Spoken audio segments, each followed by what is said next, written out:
আজকে একটা চিকেনের রেসিপি শেয়ার করব। তার জন্য এখানে আমি চিকেনের লেগ পিস নিয়েছি। পিসগুলো আমি ডিপ করে কাট করে দিব, যাতে মশলাটা এটার ভিতরে ঢুকে যায়। এভাবে কাট করে নিব দুই পাশে।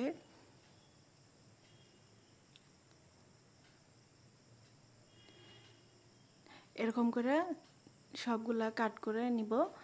তারপর এখানে একটা বলের মধ্যে আমি নুন, হলুদের গুঁড়া, মরিচের গুঁড়া, ধনিয়ার গুঁড়া, জিরার গুঁড়া, কাশ্মীরি চিলি পাউডার, আদা রসুন বাটা আর 2 চামচ দই আর লেবুর রস দিয়ে মশলাটা ভালো করে মিক্স করে নিব। এর মধ্যে আমি 1 চামচ টমেটো কেচাপও দিয়েছিলাম। ক্যামেরাটা অফ হয়ে আসছিল, তাই ভিডিওটা হয় নাই। এখন মশলাগুলা চিকেনগুলোর সাথে ভালো করে মাখিয়ে নিব।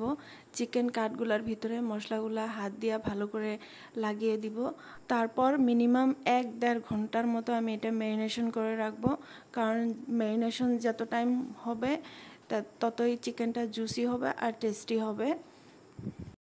এখানে একটা প্যানের মধ্যে আমি তেলটা গরম করে ম্যারিনেটেড করা চিকেনগুলা দিয়ে দিব।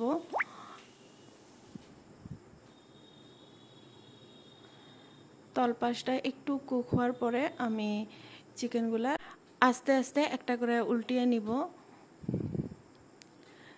তারপর গ্যাসটা লো হিটে ঢাকনা দিয়ে আমি 7-8 মিনিট কুক করে নিব। তারপর আবার ঢাকনাটা খুলে আমি চিকেনগুলা আবার উল্টিয়ে নিব।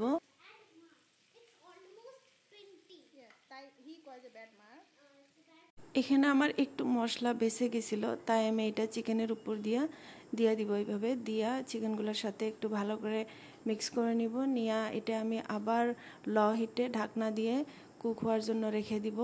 চিকেনটা কুক হইতে হইতে আমি এখানে একটা পেঁয়াজের সালাদ রেডি করে নিব। তার জন্য এখানে আমি একটা বড় সাইজের পেঁয়াজ এরকম রাউন্ড শেপে কেটে নিব পাতলা করে। তারপর এইভাবে জয়েন্টগুলা সেপারেট করে নিব। পেঁয়াজগুলো একটা বলের মধ্যে উঠায় নিব। তার মধ্যে আমি পিঙ্ক সল্ট, ব্ল্যাক সল্ট আর একটু মরিচের গুঁড়া আর কাঁচামরিচ আর লেবুর রস দিয়ে আমি হালকাভাবে পেঁয়াজগুলোর সাথে সবগুলা মিক্স করে নিব। এতে সালাডটা রেডি হয়ে গেল।